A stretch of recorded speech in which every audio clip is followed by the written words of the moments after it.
Puta atu ki te moana a toi, ko te whakaora anō i te wai kaukau, a Ngāti Manuhiri.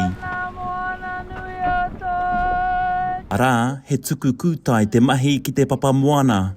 Wā, ki te whakahoki mai tēnā mea ko te rāhui tapu. He rāhui tapu, aukati te hao o ngā tāmure, ngā kaura, te tuatahi. Tuātu e nei mahi whakaora, kei te kawe te iwi o Ngāti Manuhiri, he tohe ki te kōti Teitei.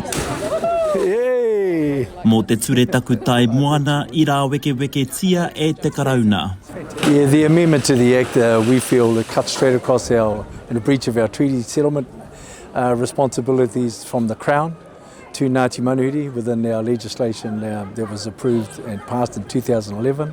Mō Ngāti Manuhiri e hara ko te moana noiho te pūtake, engari ko te tika me te pono tā rātou e whai nei. Kei te tono te iwi ki te kōti Teitei kia kite mehe mea ka tarea te whare pāremata te whakahurihuri I nā ture aha kua tauke nā keremē. This current government is always talking about the justice system acting fairly for all New Zealanders. While Māori are part of New Zealand, we are encompassed with all New Zealanders. So this is good for everyone.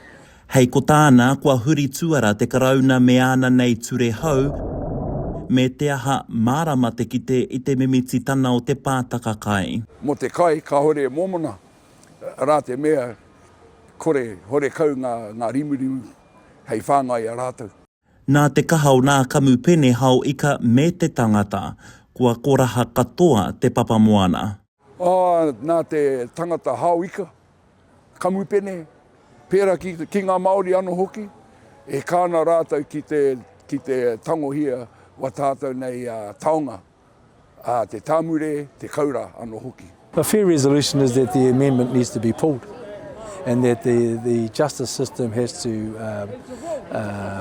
orchestrate that in the sense of going through the process, the justice process, and we're happy to be involved with that wholeheartedly. Ko te kaitiaki tana I te moana te matu o tēnei hoe a Ngāti Manuhiri, a tōna wā ka kite mena ka rono o rātou aue e te kōti.